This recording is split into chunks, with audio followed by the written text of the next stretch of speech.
Primarias 2021.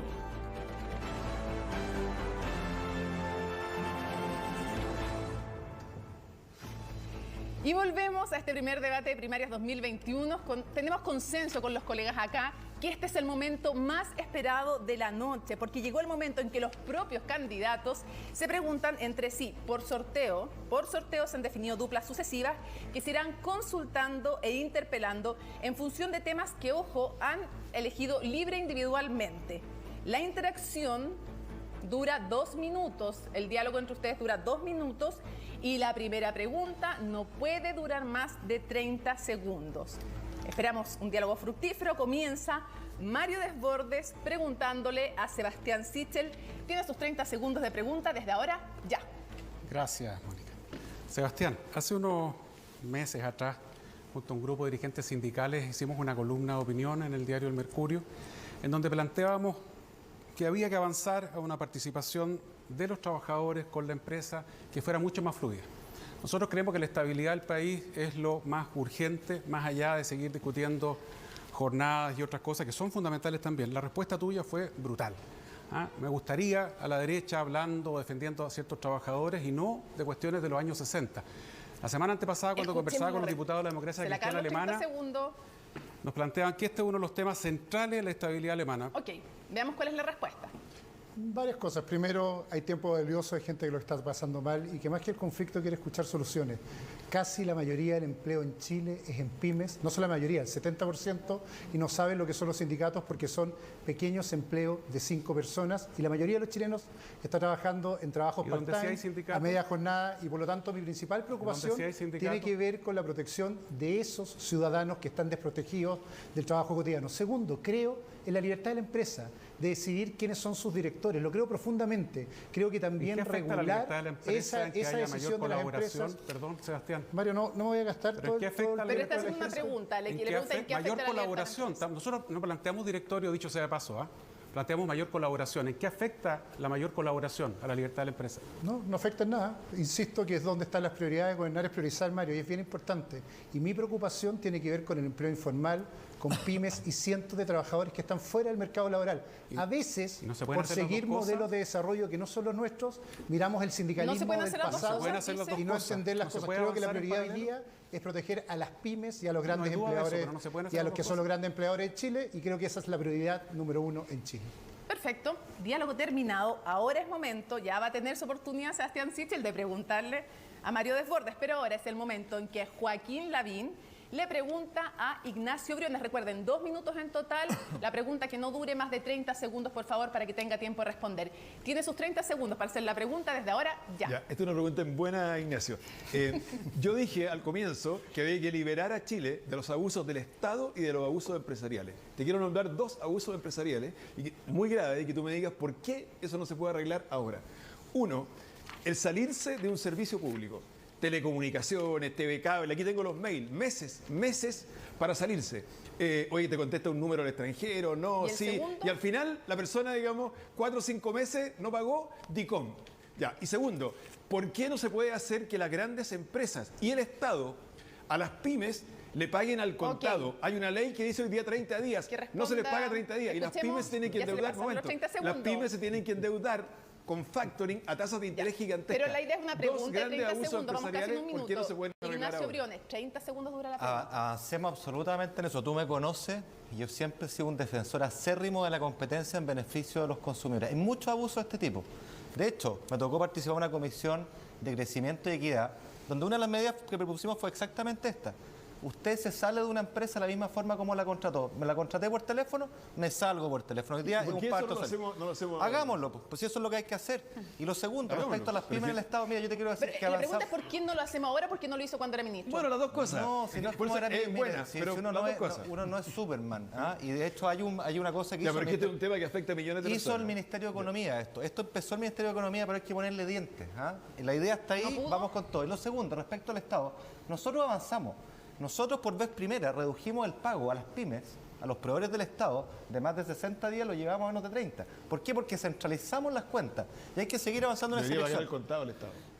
ideal avanzar hacia allá. Y si en no, el y si mundo no, privado que también. le caigan al Estado y a las grandes empresas la misma Oye, multa de intereses Absolutamente. que se Total, les cobran full de acuerdo porque mira, los factoring a las pymes. sabes que el crecimiento bancos. que nos anima a los dos tiene que ver con el emprendimiento. Ya. El emprendimiento Está el compromiso tiene de que los tener una dos, cancha entonces. pareja, no de cartas marcadas. Así es. Ya. Claro. Si llegan a ser presidente está el compromiso entonces. Muchas gracias, candidato. Y ahora, mira, está como sonriendo. Ahí lo veo casi como Es que malicioso. quiero preguntarle a ustedes, ¿no puedo? Ah, ¿La venganza? En el tercer tiempo hacemos eso. Eso, muy bien. Pero ¿por qué se quiere vengar, por favor? Si nosotros le damos voz a los ciudadanos solamente, señor Sichel.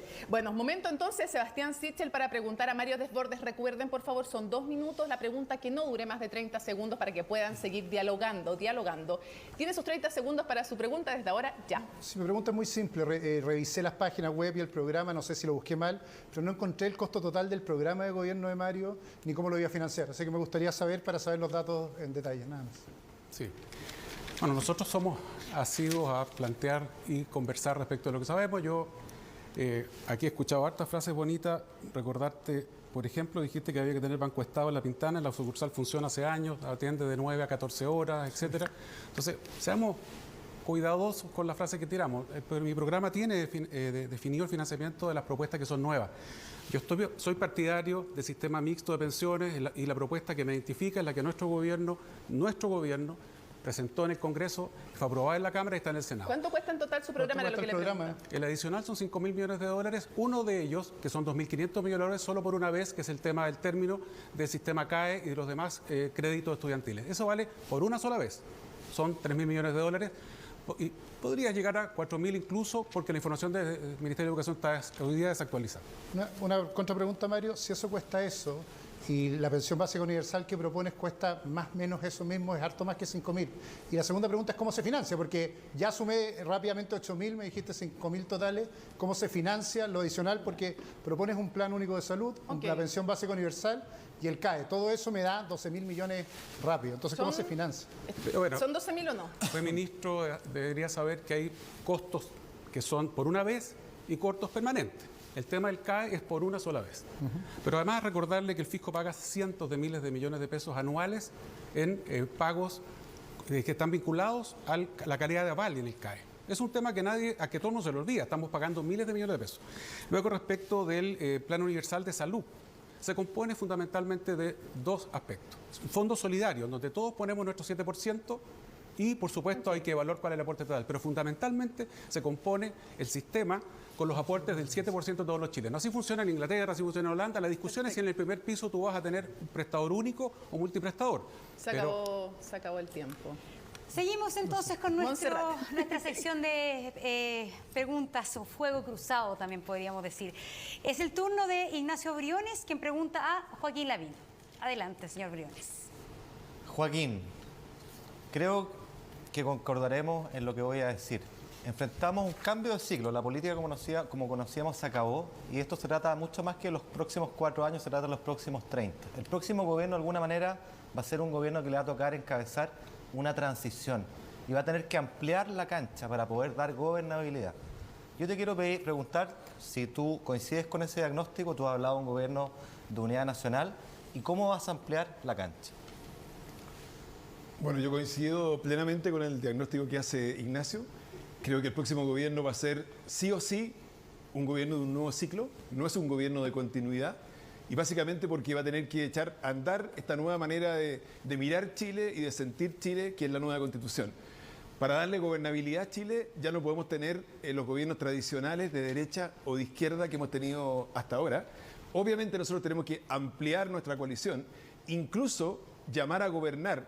Nosotros vamos a ganar, estoy convencido de eso. Joaquín. Incluso llamar a gobernar aparte de los que perdieron esa elección y gobernar con el espíritu de los 2/3 que va a ser el acuerdo con el cual se va a aprobar la nueva Constitución. Prolongar ese espíritu en un nuevo gobierno.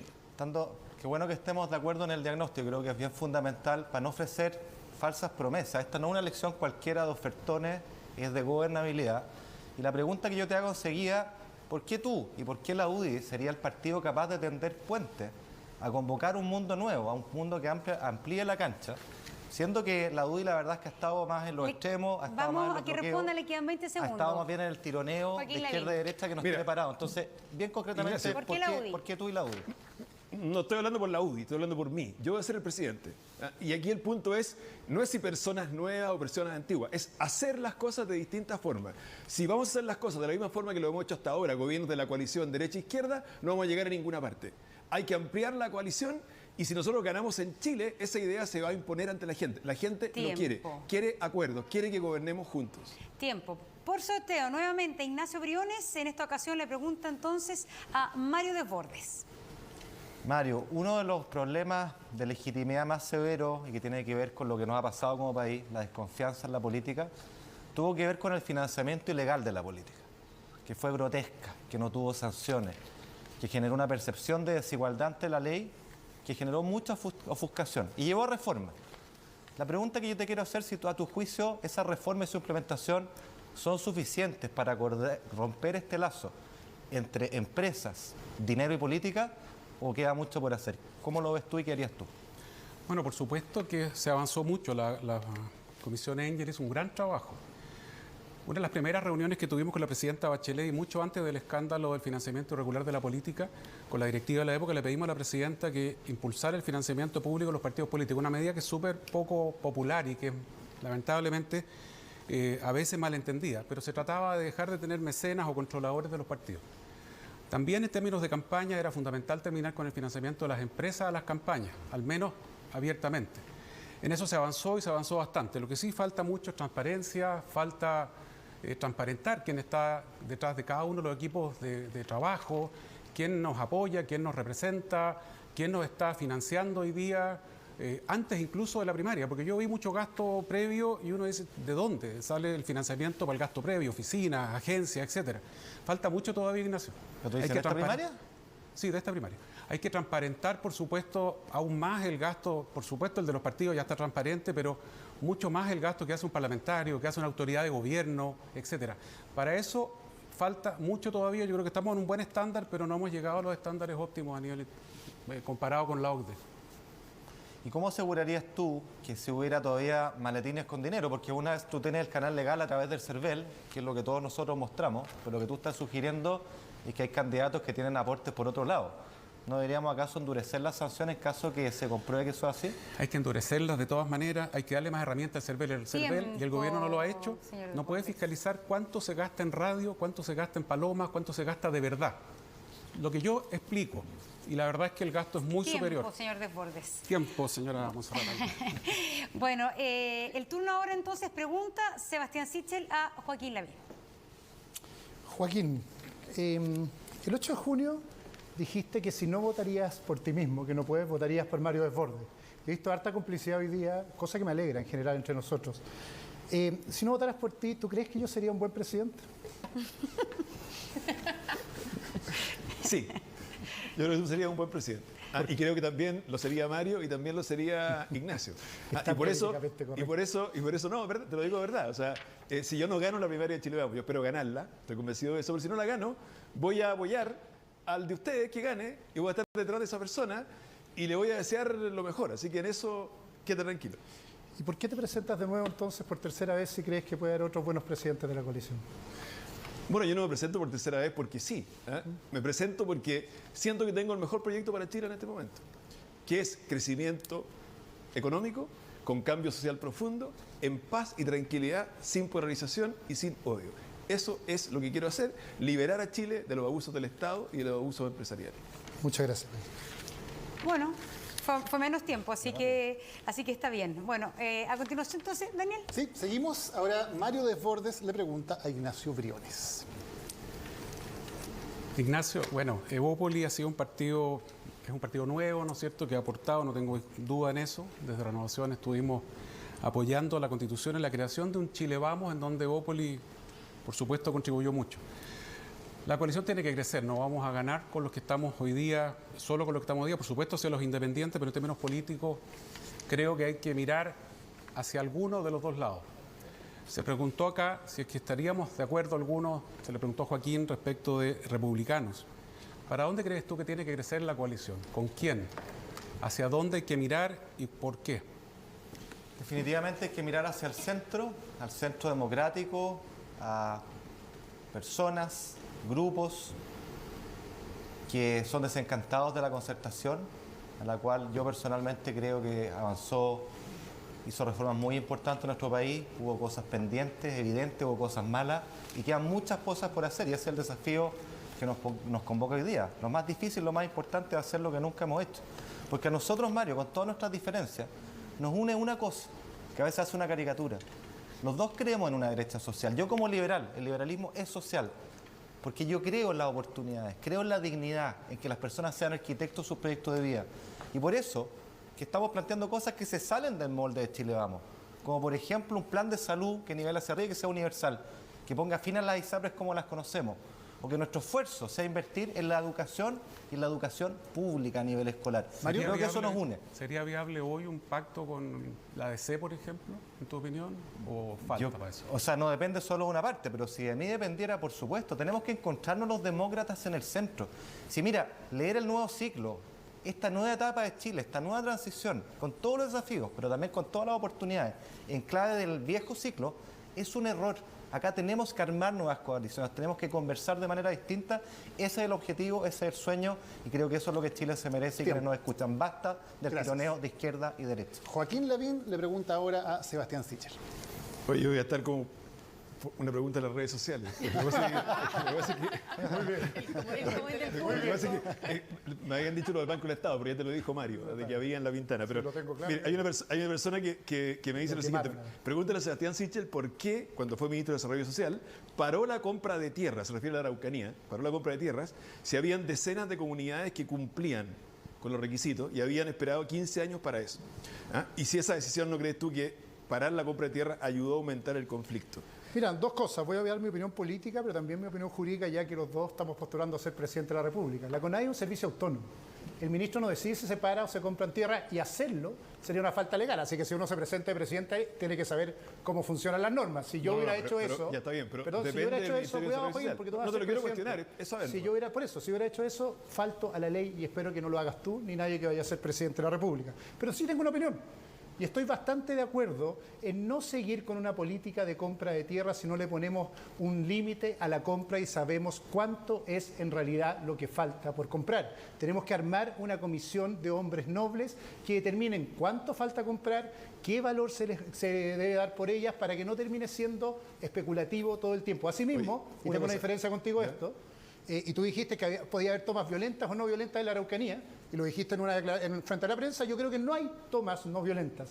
Todas las tomas son violentas y la política de compra de tierras indiscriminada lo que ha hecho es desordenar aún más, provocar más conflictos. No, estoy de acuerdo contigo, Sebastián. ¿Todas las tomas son violentas? Sí.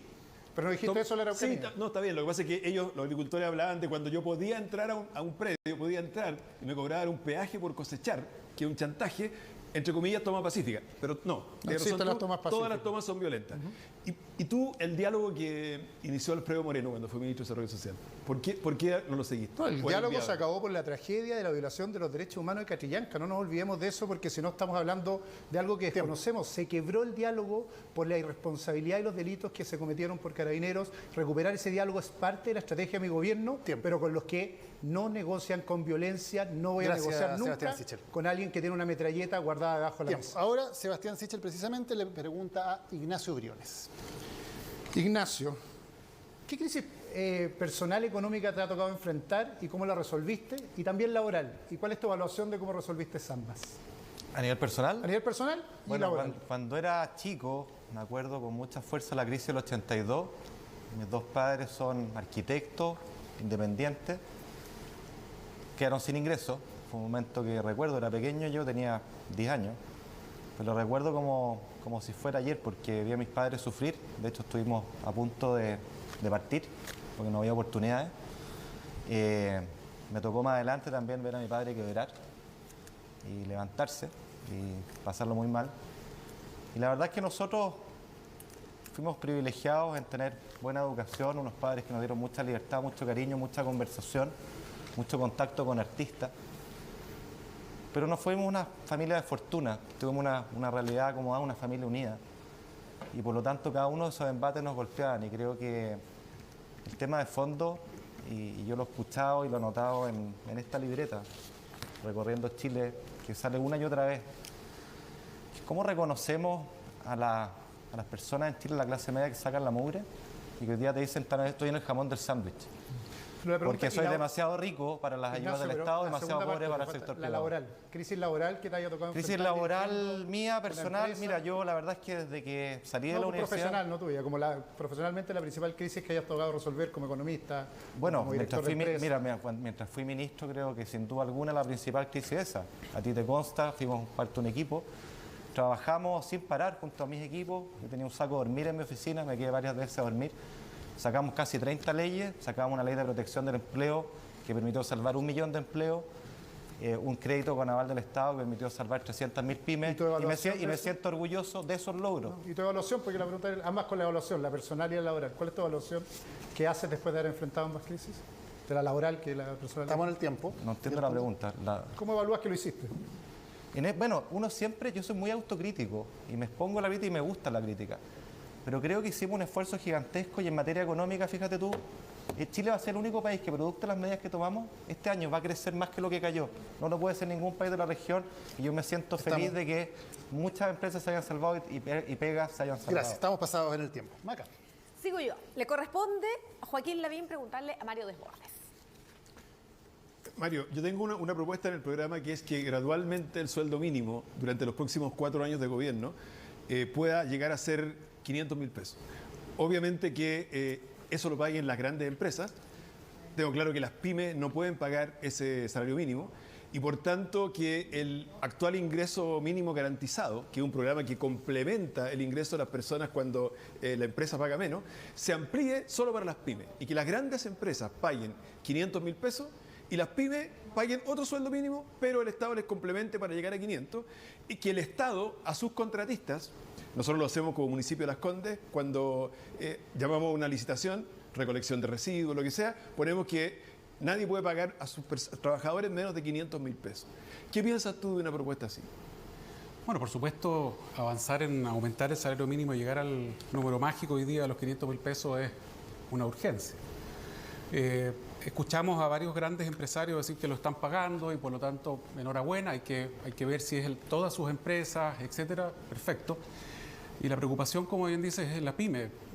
Siguiendo la línea que preguntaba Sebastián recién, en mi caso fui pyme, perdí la casa, el auto, etcétera, porque cuando uno es pyme vincula su patrimonio personal con la empresa y cuando se cae y le va mal, la empresa cierra, pero uno pierde todo. Oye, y una cosa, Mario, las grandes empresas, a lo mejor ellos pagan 500.000 pesos, pero está lleno de subcontratistas de esas grandes empresas que pagan el mínimo. Y que tienen baño químico en vez del baño de verdad que tiene la empresa. Y eso da mucha rabia, molesta mucho. Eso tiene que cambiar. La gran empresa que paga las 500 tiene que también exigirles a los contratistas, al cajero que llega contratado a una empresa externa, etcétera. Y sí, es una buena propuesta y no debería extrañar que haya varias propuestas que coincidan. Ignacio lo ha señalado recién, el tener un plan universal de salud. Por supuesto, somos parte de una misma coalición. El punto es, ¿se puede llegar a los 500? ¿Cuándo? ¿Cuánto cuesta? ¿Tiempo? Ojalá lo más pronto y sobre todo cuidar a la pyme, que es lo que a mí me preocupa. Estamos ahí en los 2 minutos. Corresponde a continuación a Ignacio Briones preguntarle a Sebastián Sichel. Sebastián, nos tocó trabajar en el gabinete, yo creo en el trabajo en equipo, y tú, tanto en tu libro como en varias declaraciones, incluso lo sugeriste hoy día, dices que saliste del gabinete porque tú querías acelerar las ayudas económicas. Nos han preguntado de este tema hoy día. Y que en cambio otros, que supuestamente no queríamos aquello, queríamos hacer un acuerdo político. Yo te pregunto, ¿te parece leal con tu equipo decir que los otros no querían avanzar? Y segundo, ¿te parece que hablarle con la verdad a las personas, sugerir que para avanzar en ayuda solo depende de la voluntad del ministro, del presidente? Porque tú lo sabes como abogado, lo conoces perfectamente. Se requiere una ley. Se requiere una ley y para una ley hay un acuerdo. Y el 25 de mayo se planteó, yo lo planteé, empujar ese acuerdo. Tiempo para que le responda. Y tú te negaste a ese acuerdo, te opusiste. Entonces, ¿cómo lo ves ese tema? Ignacio, varias cosas en tu reflexión. La primera, terminé saliendo yo del gabinete, así que se responde sola a la pregunta. La segunda, el libro no lo escribí yo, lo escribió un tercero. Habla de mi libro y lo escribió un periodista. Y lo último, que quizás es lo más relevante de esta discusión, es que no estaba de acuerdo, y no estoy de acuerdo, como te lo dije en su minuto, con haber demorado las entregas a cambio de un acuerdo político que, según lo que conversamos en ese minuto, iba a parar la presión por el 10%, iba a parar la demanda de la izquierda, salvo que hagamos creer a la gente que yo era el ministro de Hacienda y tú eras el ministro de Desarrollo Social. Cosa que sería bien extraño en el país, porque al final cada uno tiene la responsabilidad. De acuerdo, pero hablemos a la gente con la verdad, porque lo que no podemos hacer es mentirle. Tú sabes que para ampliar las ayudas, en sus montos, en sus números y en tiempo, se requiere una ley, ¿correcto? Y eso supone un acuerdo. Ese acuerdo se hizo, tuve el honor de liderarlo. Quedan 15 segundos. Y se aumentó la ayuda del ICE a 100.000 pesos, se llegó a más de 8 millones de personas y se extendió en los meses. ¿Cómo tú podías querer apurar las ayudas sin una ley y sin un acuerdo al que tú pusiste? No, Mario, eso, lamentablemente, Ignacio, no lo pude saber porque me fui y entre otras personas pidieron mi salida de ese gabinete. Pero tú te pusiste ese acuerdo. ¿Qué ocurrió? No fui yo el que salió. Tiempo.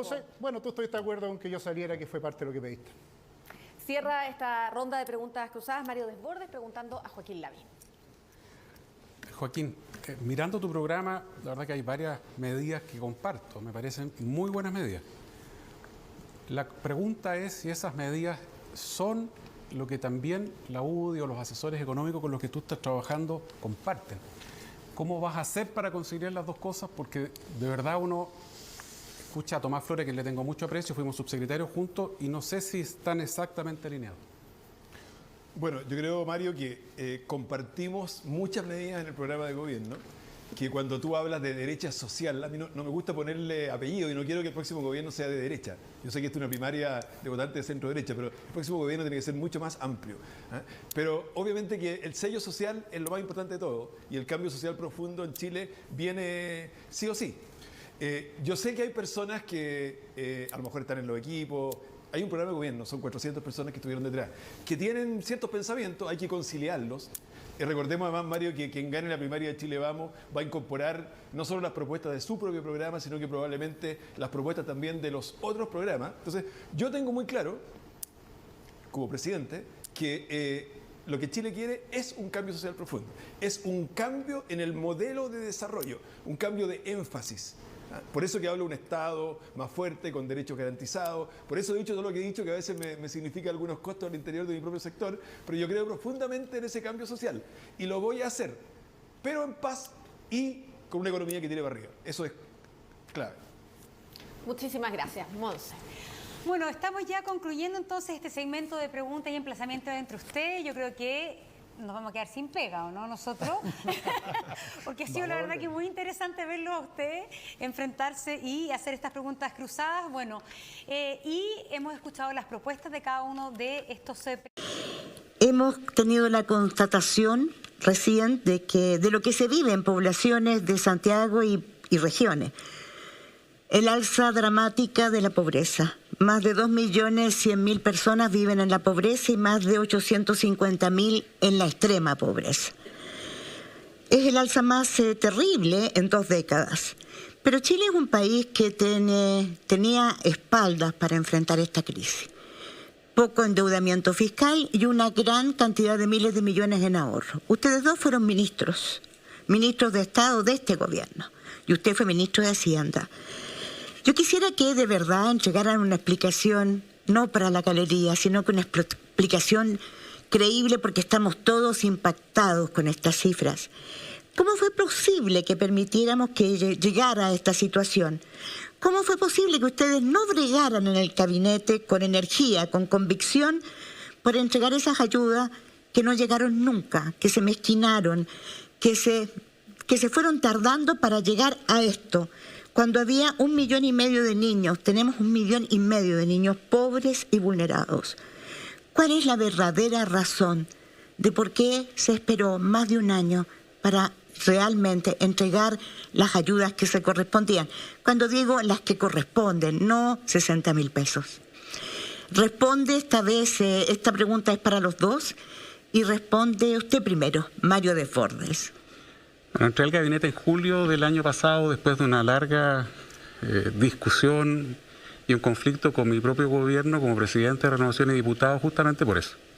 Mi gobierno ha hecho muchas cosas buenas, digo mi gobierno, pero en este punto que usted menciona creo que se cometieron errores importantes. Se subvaloró lo que estaba pasando en la calle.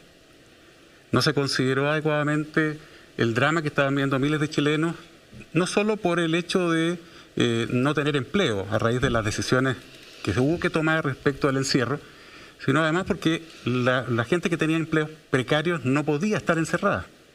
La tasa de mortalidad, Mónica, en San Ramón, La Pintana y varias otras comunas populares es mucho más alta que en los otros sectores, sobre todo porque la gente no se pudo cuidar, no tenía espalda, como usted señaló, para cuidarse. Y por supuesto, creo que en algún minuto se regateó, se cometió un tremendo error y no se entregaron las ayudas en la intensidad que correspondía al principio. Y por eso yo bregué para algo que es una mala política, yo no considero que sea una política pública, que es algo que no debería haber sucedido, pero que para mí era la única alternativa después de que no se entregaron las ayudas estatales, que fue el famoso 10%. Cuando planteé, y está grabado, y lo dije en muchas discusiones y en muchos debates, que no había otra alternativa que el 10%, era porque, también lo señalé, las ayudas fiscales no eran las suficientes. Le quedan 3 segundos. Ya terminó. Le toca responder entonces ahora al candidato Ignacio Briones. Muchas gracias. Buenas noches. Lo primero que hay que decir que obviamente el dato que conocimos nos debe llevar a preocupación. Son millones de chilenos que han retrocedido a la pobreza. Creo que eso es lo relevante reconocer y preguntarnos qué vamos a hacer. Pero lo otro que quiero decir con mucha claridad, Mónica, es que aquí también hay que ver la película completa. Porque usted sabe que si bien la pobreza sube 2 puntos, y eso es algo que nos conmueve y nos debiera preocupar, las ayudas sociales en esta CACEN que se cursa entre octubre y enero del presente, impidieron que la pobreza subiera 5 puntos y no 2. Y eso ha sido destacado por organismos internacionales. Ahora, ¿quiere decir esto? ¿Que no hubo fallas? ¿Que todo fue suficiente? No. De hecho, creo que la política social y la política económica hay que verla en su conjunto, porque conjuntamente con el IFE, que de hecho no es de 60.000 pesos, y usted bien sabe que ese IFE de 65.000 pesos duró un mes, porque en junio me tocó encabezar un acuerdo nacional con la oposición para llevarlo a 100.000 pesos cuando el Colegio Médico pedía 75.000 y ampliarlo en el tiempo. Pero ese no es el punto. Hubo una ley de protección del empleo que salvó más de 1 millón de empleos. Hubo también un subsidio al empleo, un aporte con garantía estatal a cientos de miles de empresas que evitaron su quiebra, y en su conjunto esto logra mitigar, no anular nunca, el impacto que ha tenido esta crisis severísima. ¿Cuál es la conclusión que yo saco de cara al futuro? Muy simple. Acá tenemos que poner el acento en crear empleos y en levantar nuestra economía. Esa es la manera en lo inmediato de reducir la pobreza, como lo muestra la CACEN. Tiempo, candidato. Tengo una precisión, señor Desbordes. Los 10% de retiro de fondos no es una ayuda del Estado. No, son nuestros fondos, es nuestro ahorro. Sí. Y para usted, señor Briones, Sebastián Sichel lo acusa a usted de haber impulsado su salida del gabinete precisamente por haber querido hacer una política social más certera. Usted fue el ministro de Hacienda. ¿Es efectivo eso? Mire, lo me han preguntado tantas veces, este es el típico tema que le interesa a los políticos, no quienes nos ven, pero lo voy a responder por última vez. Desmiento tajantemente lo que él dice, y la razón es simple. Fíjese lo que dice Sebastián Sichel. Dice que él sale porque quería acelerar las ayudas, ampliarlas. Pues bien, Sebastián y cualquier ministro sabe que para ampliarlas y acelerarlas se necesita una ley, porque no depende ni de la voluntad ni del presidente ni de un ministro, requiere una ley. Y para esa ley se requiere un acuerdo. Y ese es el acuerdo que me tocó liderar, acogiendo el llamado de los economistas del Colegio Médico, que insisto, pedían un IFE de 75.000 pesos. Con la oposición llegamos a uno de 100.000 pesos, lo ampliamos en cobertura a más de 8 millones de personas y lo ampliamos en el tiempo. Eso se llama acelerar las ayudas. A ese acuerdo Sebastián, lo ha dicho públicamente, se opuso, se negó. Y por lo tanto se contradice a sí mismo, lo que basta para demostrar que lo que dice es falso. ¿También tiene derecho a réplica el candidato Desbordes? Sí, aprovecho la segunda parte de la pregunta para desmentir al señor Santa Cruz, que trabaja en el comando, el señor Sichel, que miente este fin de semana en una entrevista en el Mercurio diciendo que yo habría pedido la salida de Sichel de Banco Estado. Aquí somos los dos verdugos. Eso es completamente falso, eso es mentir descaradamente, y el señor Santa Cruz espero que se desdiga. No solo no pedí que saliera, pedí que no saliera todavía para yo alcanzar a estar al menos un par de semanas como ministro, que me apuraron la salida, solo fuera, al revés. Respecto al 10%, es evidente que no se trata de ayuda fiscal, como tampoco lo es el usar los fondos del seguro de desempleo. No era lo único que había, en mi opinión, y sigo convencido de eso. Y creo que esa ayuda personal también la usaron las pymes. He conversado con centenares de pymes que pagaron cotizaciones previsionales, arriendos, y se salvaron gracias al 10%. Por eso cuando se me trata de populista, por haber aprobado y apoyado esa política, la verdad es que sí, es una mala política. pero creo que no hay otra alternativa. Según un informe del propio gobierno, desde el 19 de octubre de 2019 a la fecha, ha habido por lo menos 8.600 denuncias de violación a los derechos humanos, la mayoría de ellas cometidas por funcionarios de Carabineros. Un 60% de esas causas fue cerrada sin ningún tipo de responsabilidad de culpable. Hay un puñado de formalizaciones y aún condenas que se pueden contar con los dedos de una mano. ¿Eso es un accidente o es impunidad? La justicia en Chile es independiente, el Ministerio Público es un ente autónomo del Ejecutivo. La labor investigativa en esos casos se ha llevado fundamentalmente con la Policía de Investigaciones, que tiene además una unidad de derechos humanos que se ha caracterizado por décadas por hacer un trabajo impecable y que yo sepa, sin objeciones. El trabajo que está haciendo el Ministerio Público, ese ente autónomo, como ya señalé, está avanzando lento para los de un lado, para los del otro, dependiendo de quién lo diga y quién lo observe. Si ha habido violaciones a los derechos humanos, por supuesto, y tienen que ser sancionadas, tiene que ser investigado, tiene que haber reparación a las víctimas. Lo mismo respecto de las personas que fueron víctimas de violencia, de saqueo, lo mismo los carabineros que también perdieron un miembro, un ojo, he estado con ellos. Por supuesto, los chilenos y chilenas que sufrieron durante el estallido de la violencia innecesaria, excesiva de una autoridad, de la violencia de un manifestante que no tenía ninguna intención de buscar una nueva constitución o grandes cambios, sino que por un afán muchas veces anarquista, quería derribar completo el sistema democrático. Toda esa gente merece justicia, merece reparación. Y cuando se trata de gente del Estado, por supuesto que hay que ser mucho más acucioso y más severo. Son las personas a las que le hemos entregado, ¿no es cierto?, esta representación de todos nosotros para el uso de la fuerza. Así que yo no creo que vaya a haber impunidad. El Ministerio Público está haciendo su labor y los tribunales harán la propia cuando se lleven las causas a juicio. Si me permite una contrapregunta. A usted como persona, como ser humano, ¿le parece justa una condena a 5 años de libertad vigilada y una terapia de control de impulsos contra un carabinero condenado por uno de los pocos condenados por violación a los derechos humanos? No conozco el delito, el ilícito. Como abogado tendría que... El disparo de una bomba lacrimógena en la cabeza causando heridas graves. No sé cuál es el tipo, cuál es la figura que se usó, si fue considerado intencional, había dolo o no, o si no lo hubo. Si es 5 años de pena remitida, tiene que, o sea, claro, operaron las atenuantes que tiene, a los que tiene derecho todo el mundo si tiene que revisar la conducta anterior. Se aplica la norma que hoy día existe para cualquier ciudadano. El Ministerio Público es bastante duro para este tipo de investigaciones, sea quien sea la contraparte. Así que no conociendo el caso, y por eso, Alejandra, me excuso porque no sé cuál es el caso específico, no puedo opinar en detalle, entiendo que los jueces habrán tenido a la vista todos los medios de prueba que aportó la Fiscalía y por supuesto los querellantes, que son muchos, porque en estos casos hay muchos querellantes, y por lo tanto se tomó una decisión en el mérito de los antecedentes que había. Pregunta para don Ignacio Briones. Javiera Parada es hija de José Manuel Parada, asesinado por carabineros en la dictadura. Ella es su jefa de campaña. Me imagino que han hablado del tema de carabineros y de las reformas necesarias a la policía uniformada, que en estas materias parece no haber evolucionado mucho desde aquellos años. ¿Cuál es su propuesta respecto de la institución de carabineros afectada no solamente por violación a los derechos humanos, sino que también por un innumerable caudal de causas de corrupción? Por supuesto que hemos hablado, y antes de responder a su pregunta yo quiero retomar lo que decía Mario Desbordes.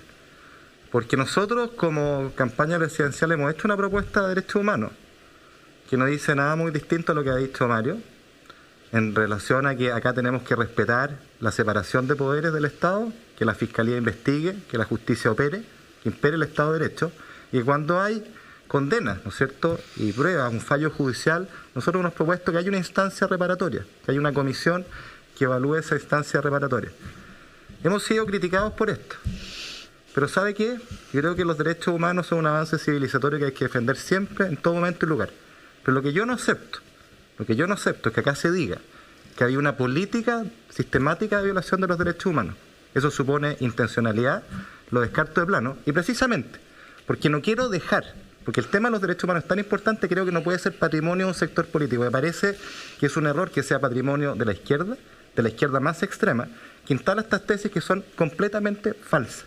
Eso supone una intencionalidad que no está en juego acá. Y volviendo a su pregunta, Creo que eso es un insulto y una falta de respeto para aquellas personas que sí sufrieron violaciones sistemáticas de derechos humanos en el pasado. Creo que no hay que confundir los planos porque se banaliza aquello que nos interese. Respecto a la reforma de Carabineros, mire, seamos súper honestos. Acá ningún gobierno hizo la pega y si hay que reconocerle una cosa al gobierno del presidente Piñera es que hoy día estamos en un avance, una reforma profunda de Carabineros, falta un acuerdo político para que avancemos en esa dirección. Le hago una contrapregunta. Usted dijo a escuchar acá violaciones sistemáticas. Yo no usé esa expresión. Yo no le estoy respondiendo a usted, estoy respondiendo a lo que dice. Bueno, es que acá tiene una acepción bien precisa. Respecto de este tema, es muy fácil decir, bueno, esta es una labor de la justicia, pero usted es un candidato presidencial y supongo que tiene una propuesta precisa respecto de cómo debe funcionar la policía en un sistema democrático. ¿Cuál es su propuesta respecto de Carabineros?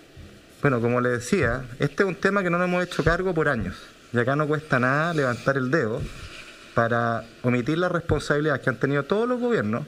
Y yo me imagino, no sé, si ustedes en el pasado este tema lo trataron con el ahínco que se trata ahora, porque bien sabíamos que Carabineros requiere una reforma en términos de cuál es su relación con la sociedad civil en materia de protección de derechos humanos, pero también en términos de actualización de sus competencias, de las tecnologías, a propósito del tema de seguridad que me imagino que iremos a conversar esta noche. Y la verdad, esto es una reforma que es larga, que es profunda, que políticamente es relevante y que lamentablemente como país no hemos abordado. Si digamos las cosas como son, nada cuesta cargarle toda la mano a un gobierno como si fuera archivo expiatorio para omitir las propias responsabilidades que en el pasado todos no hemos levantado respecto a la necesaria reforma en esta materia. Para remitirnos al tiempo de la democracia y no volver a la dictadura, desde el retorno a la democracia, los gobiernos sucesivos todos han creído que el problema se resolviera comprando tierra, y la verdad es que entregándosela a las comunidades, y eso ha resultado un fiasco por corrupción.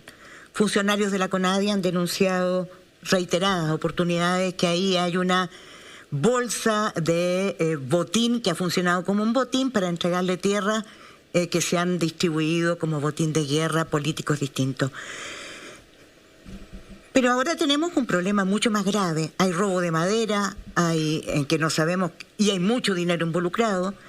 Tenemos grupos armados que están funcionando, que son de distintos signos, en los cuales el pueblo mapuche al medio está como el más damnificado, y ahora lo vemos, es la región más pobre de Chile. Tiene la tasa de pobreza más alta. O sea, ahí tiene 3 problemas que enfrentar: corrupción, entrega de tierras que valgan, que tengan agua, que sirvan, robo de madera y mafias de robo de madera, corrupción de policías, corrupción de tráfico de armas y enfrentamiento. Para evitar generalidades, ¿qué haría usted en los primeros 100 días? 3 medidas para enfrentar ese tema que es álgido, porque está involucrada la vida de las comunidades, de nuestros pueblos originarios y de los emprendedores y pueblos que habita la Araucanía y el Biobío. Mire, lo primero y muy importante, y usted de alguna manera lo intuía, lo señalaba entre líneas en su pregunta, acá hay que separar con mucha claridad la violencia, el terrorismo con el problema del pueblo mapuche de tierras. Yo he tenido la ocasión, la suerte de reunirme con familiares de las víctimas de la violencia, con comunidades mapuche, con fuerzas especiales de Carabineros, y todos te dicen lo mismo: separemos este tema, porque acá hay grupos delincuenciales que usufructan de esto para poder hacer lo propio. Voy a lo suyo. En primer lugar, hay que seguir la ruta del dinero. Cuando hay robos, cuando hay tráfico de drogas, bueno, tenemos que tener las herramientas para seguir la vía del dinero, para encontrar a la contraparte, a las dos partes. En toda transacción hay 2 partes. Segundo, en materia de Estado de Derecho, acá el Estado ha abandonado la Araucanía. Digamos que el Estado ha fallado, no solo los gobiernos, el Estado como todos hemos fallado. Y acá hay que tomar medidas que aseguren el imperio de la ley. Yo no me pierdo un solo segundo. Acá tenemos que ocupar las facultades constitucionales que se le da a todo Estado, cuyo deber primero en el contrato social es proteger la integridad, la propiedad y asegurar la paz social. Por eso hemos planteado una fiscalía especial para la macrozona sur, protección especial de fiscales y jueces, tecnología de punta para poder tener la información. y un pacto político en materia de tierra. ¿Sí? No nos engañemos, esto supone un pacto político que supone también condenar con claridad la violencia. Y por último, un plan Marshall que cierre los bolsones de pobreza y permita a la región hacer creíble ese Tiempo, pacto. candidato, gracias. No respondió con respecto a las tierras, que lo quería. Las tierras requieren un acuerdo político y usted tiene toda la razón. La Contraloría ha observado las irregulares que ha habido acá. Acá tenemos que tener el camino basado en los títulos de Merced. Hay un proyecto presentado por Felipe Cas y el senador Buenchumilla que yo respaldo. Creo que esa es la dirección correcta. El camino lo conocemos, en mi humilde opinión, pero lo que requerimos es un pacto político para dejar de estar tironeados por izquierda y derecha y por fin poder avanzar y darle paz social a la región de la Araucanía. Señor Desbordes, tuvimos que tener un 18 de octubre una revuelta social y popular para llegar a esta convención constituyente y dar una pequeña señal de que el pueblo chileno respeta al pueblo mapuche, y no solo eso, le entrega la presidencia de la institución más importante que hemos tenido en democracia a una mujer mapuche, Elisa Loncón. Bueno, si tuviera que votar en el plebiscito de salida de esta convención constituyente y usted fuera el presidente, dos preguntas, señor Desbordes. Primero, ¿votaría por un Estado plurinacional? Dos, ¿tomaría las medidas urgentes y necesarias para restituirle a las comunidades de nuestros pueblos originarios los territorios que les fueron arrebatados y que les fueron entregados a empresas forestales que se han enriquecido todos estos años con ellas? Lo primero que hay que hacer en la zona, y no solo en la zona, a nivel nacional, es cumplir los compromisos que hemos contraído una y otra vez con los pueblos originarios. La historia de desconocimiento de tratados, de acuerdos, es infinita, lamentablemente. Desde el 1810 en adelante la República ha desconocido todos los tratados que ha firmado con los pueblos originarios y especialmente con el pueblo mapuche. ¿Cuáles son los compromisos que hay que cumplir? Económico, usted citó la compra de tierra, hay que hacer un catastro real, cuántas son, cuáles son, dónde están, y hacer la compra o la indemnización, dependiendo de lo que quieran. Hay ejercicios a nivel mundial en que se plantean las dos posibilidades, dependiendo de lo que la persona quiera, la persona damnificada o afectada. Culturalmente, políticamente, socialmente. Desde el punto de vista cultural, se ha estigmatizado a un pueblo completo. Estoy ahora leyendo un libro sencillo de Guillermo Parves, que es La Frontera Sur. Interactué un poco con Pedro Cayuqueo respecto del contenido que tiene el libro, y por Dios que sería importante que lo lea más gente. Y por supuesto, La Historia Secreta del Pueblo Mapuche, ambos libros, los dos de Pedro, porque la gente en Chile todavía tiene instalada esta lógica de superioridad respecto a un pueblo que no tiene nada inferior a nosotros. Por lo tanto, todas esas reivindicaciones cumplirlas. Y en paralelo, enfrentar a los grupos violentistas con, efectivamente, cortar el financiamiento, narcotráfico, robo de madera y extorsión. Luego, con todas las herramientas que nos da la Constitución, con la policía y la Fiscalía, en los términos que nos permite la ley. Eso es lo que hay que hacer en la zona. Tiempo, ahora ya. Perdón, pero no me respondió a las dos preguntas. ¿Votaría por el Estado plurinacional si usted fuera presidente cuando sea el plebiscito de salida? Y segundo, ¿va a restituir las tierras que se han apropiado y que han llegado a manos de las forestales? Se lo contesté eso.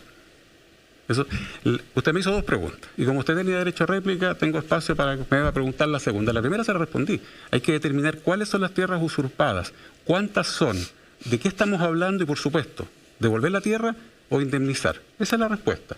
Sean de las forestales, sean de Juan González, de Pedro Pérez, da lo mismo de quien sean hoy día, si hay una comunidad que demuestra, y están los títulos de Merced para demostrar que hubo usurpación, que hubo fraude.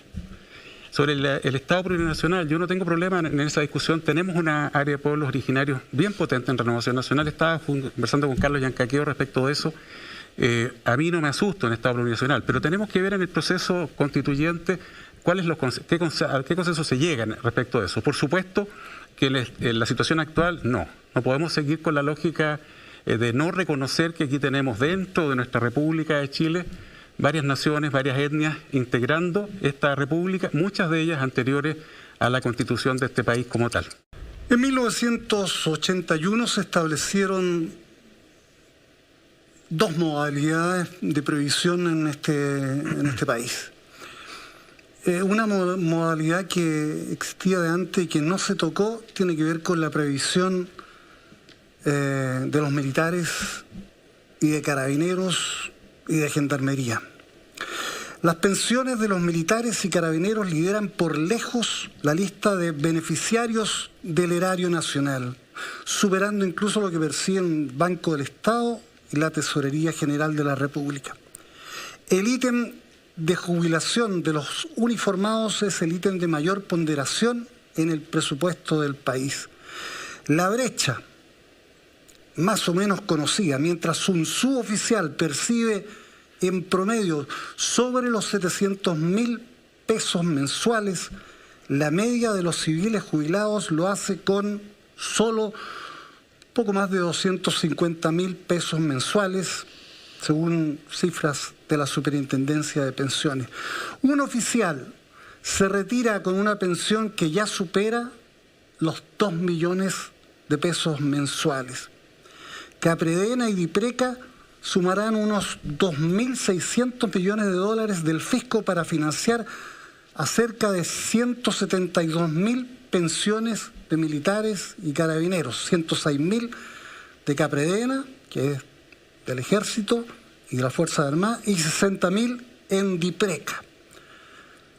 Esto se compara con el pago de pensiones solidarias básicas y el aporte previsional solidario de vejez e invalidez que benefician a 1.500.000 chilenos. Yo no advierto en los programas de ustedes que se refieran a este tema. Hay que entrar a ver qué pasa con estas pensiones tan desiguales en un sistema de reparto tan despreciado por los ingenieros comerciales como fracasado, pero que opera para los militares en Chile, y un sistema de AFP que realmente no ha respondido a las necesidades de la gente. Esta es una pregunta para ustedes, pero va en principio para el señor Desbordes. Mario. Supongo que la pregunta es si mantenemos o no el sistema, perdón. Sí, porque usted, te entiendo que dijo que no hay que tocar el sistema previsional de las Fuerzas Armadas. Primero, creo que lo que hay que hacer es mejorar el sistema previsional, el que estamos adscritos nosotros. Yo soy cotizante de la administradora de fondo de pensión, mi familia, no tengo ningún familiar que tenga el otro sistema, y por eso creo que hay que incorporar un componente de reparto, y hay que incorporar un componente mixto, y tenemos que avanzar a eso, aumentar la cotización de las personas, es lo que recomienda la OCDE, promedio de 18%, nosotros hemos planteado ahora que es el llegar al 16% con el 6% de aporte del empleador. Creo que ese dinero es del trabajador y por lo tanto espero que vaya 100% del trabajador y que el trabajador decida dónde lo pone. Y el fisco aportar para este pilar solidario que eleve las cotizaciones de las personas que ya están jubiladas. Por supuesto, también hay que tomar una serie de otras medidas, no me voy a explayar en ella porque la pregunta va sobre todo sobre el sistema de las Fuerzas Armadas, pero por supuesto hay que incentivar la jubilación tardía y varias otras cosas más para mejorar las pensiones del mundo civil, y cuando hagamos los promedios, hagámoslos bien, porque hay que despejar aquellas pensiones de las personas que tienen 4 o 5 millones de fondos de pensiones y que terminan con una pensión de 10.000 pesos producto de la baja densidad de cotizaciones. Respecto al sistema de pensiones de las Fuerzas Armadas, el sistema está pensado con un incentivo al final. La cantidad de miles de millones de pesos que se ahorra el fisco por no pagar horas extras, por ejemplo, si las pagara, elevaría el presupuesto de ambas instituciones en una cantidad no menor del 20 o 30% del presupuesto actual. El funcionario de las Fuerzas Armadas es trasladado donde el país se le da la gana sin ningún derecho a replicar ni a reclamar. El funcionario de las Fuerzas Armadas tiene el equivalente con un funcionario público, como tiene réplica, usted probablemente me va a permitir explayarme un poco más. Santiago. Perdón, quiero que termine la idea. Se cumplió el tiempo, tendrías que contrapreguntar. En la dinámica que está hecho claro, tenemos que respetar la dinámica para podría responder el señor Briones, porque también tiene que ver con esta pregunta y quiero saber qué piensa él respecto de esta tremenda desproporción que hay entre las pensiones que se pagan a los militares y las pensiones que se pagan a los civiles en el país. Claro, primero, como lo dijo Mario bien rápidamente, yo creo que para abordar este tema hay que ponerlo con todos los elementos, porque hoy día la pensión de las Fuerzas Armadas tiene que ver como una suerte de mecanismo de retención, toda vez que los sueldos durante la vida son bajos y cuando usted invierte en formación se pueden ir al sector privado. Pero yo quiero concentrarme en el tema de fondo, que es cómo mejoramos las pensiones de los chilenos y las chilenas. Y acá quiero decirlo con mucha claridad y tratar de hacerlo con pedagogía. Para tener mejores pensiones, independiente del sistema, si es de AFP de reparto, usted necesita más plata. Si tiene más plata, tiene mejores pensiones. Si tiene menos plata, tiene peores pensiones. ¿Sabe por qué? porque el Estado no tiene una fábrica de dinero, la plata siempre viene de las personas, por impuestos o por cotizaciones. Por lo tanto, lo primero que nosotros estamos proponiendo es recomponer, recuperar, reconstruir nuestro sistema de pensiones que hoy día está desfondado, digámoslo con claridad. Y por eso que es tan irresponsable plantear un retiro del 100% porque es con letras chicas. A las personas no le dicen que mañana, hoy donde cotizan el 10% de su sueldo, le van a cobrar el 30%, y además esa plata no va a ir a sus cuentas de ahorro, va a ir a un sistema de reparto que es infinanciable. ¿Qué es lo que proponemos nosotros? Elevar la tasa de cotización, mantener el pilar de ahorro, pero además hacer solidaridad con recursos de todos los chilenos. Y segundo, tenemos que aumentar el número de personas que aportan al sistema, porque sabe que hoy día básicamente lo hacen quienes tienen una pega, y no todos tenemos una pega, pero en cambio todos consumimos. Nosotros proponemos un mecanismo para ahorrar a través del consumo y con esa plata ponerla desde el nacimiento hasta la jubilación para todos los chilenos. Gracias, candidato. ¿Contrapregunta? Sí, quiero hacer una contrapregunta. Hay un militar o un carabinero puede jubilar con 20 años de servicio. O sea, la persona puede entrar a los 18 y salir a los, no sé, 30 o 40 años y puede trabajar después de eso. Me da la impresión de que ninguno de ustedes se pronuncia claramente sobre entrar a cambiar esta cuestión porque realmente resulta, para mucha gente resulta odiosa esta diferencia, porque al Estado no le falta plata cuando hay que pagar esas rentas que son realmente exorbitantes y comparadas con lo que está recibiendo el resto de la gente. Hay que recordar también que si no ganan horas extraordinarias, tienen hospitales de primera calidad, tienen servicios que son para la familia, que son bastante distintos a los que gozan los civiles en este país. Yo creo que es un tema. No creo que se resuelva solamente con mejorar el tema de los civiles. Hay que pensar que realmente esto no puede seguir. Mire, Santiago, creo yo. Como todos los temas, en un momento de cambio hay que discutirlos todos, pero hay que discutirlos en su completitud, en su complejidad. Porque no cuesta nada centrarse solamente en que las pensiones son muy altas, y es cierto que son altas para el resto de los chilenos, propio de un sistema de reparto por lo demás que lo hace cada vez más infinanciable. Pero uno tiene que ponerlo en el contexto de cuáles son los sueldos que ganan en su vida y con la inversión que hace el Estado en formación de muchos de los oficiales, que después si no logra retenerlo, bueno, invierte plata y se va al sector privado. Pero yo quiero volver al fondo. El tema de pensiones que tenemos requiere más dinero y hoy día tenemos menos dinero. ¿Cómo vamos a recaudar más? Insisto, ahorremos a través del consumo, hagámoslo de manera progresiva, de forma tal de que las personas de menores ingresos pongan 1, reciban 3, las de más altos ingresos pongamos 3, recibamos 1, pero hay que aumentar la bolsa del ahorro. ¿Sabe qué? Aquí no hay magia. No hay magia, hay muchas promesas mágicas dando vueltas. La única manera de mejorar las pensiones es aumentando los fondos disponibles y eso es lo que a mí me convoca al menos. Gracias, candidato Briones. Es el turno del candidato Desbordes. Mario. Sí, yo quiero precisar un par de las afirmaciones que hace Santiago. Cuando comparamos funcionario público con Fuerzas Armadas, el resultado es bien distinto de lo que usted está planteando. El funcionario público que está 40 años en la Administración Civil del Estado, con sus horas extras, con sus horarios, fin de semana libre, etcétera, y yo lo respeto y lo valoro mucho. Yo no soy anti-ANEF, fui funcionario público. Ese funcionario público tiene una mejor remuneración, a igual nivel de responsabilidad. Ese funcionario público sí cotiza y sobre todo el que es jefe, usted mencionaba un coronel, el jefe de un departamento gana 1 millón más que un coronel, poco más que eso. Si pusiera eso en una APB o las horas extras en una APB, va a terminar con una pensión mayor que el oficial de las Fuerzas Armadas. La carrera hay que aumentarla. Y eso está propuesto por este gobierno, una tremenda iniciativa que se aprobó en la Cámara y no se aprobó en el Senado. El sistema de salud es un pésimo sistema de salud. Tienen hospitales en 4 o 5 ciudades. Los funcionarios tienen hospitales colapsados. No son auge. No sé si usted sabía, pero los militares no tienen acceso al auge. No se pueden atender en un CEFAM de la municipalidad. Tienen que ir al hospital de Ipreca o al Capedena, atravesando la ciudad entera, si es que viven en la ciudad. Entonces, por supuesto que hay que hacer correcciones, Santiago. Estoy de acuerdo con usted, pero de verdad se ha construido un mito que no se atiende. Una pequeña precisión. ¿Por qué cree usted entonces que el general Martínez dijo ante toda su oficialidad, hay que defender con dientes y muelas nuestra previsión? ¿Qué significa eso? Porque están defendiendo un tremendo privilegio. ¿Por qué lo dijo? Santiago, si usted los pasa a AFP, el sargento que está hoy día en el Coraceros arreglando un tanque, ganando 1/5 de lo que gana el mecánico de la minera, se va a ir al otro día. O sea, hay que defenderlo con dientes y muelas. Claro, por supuesto. Le quiero proponer, Santiago, Mario.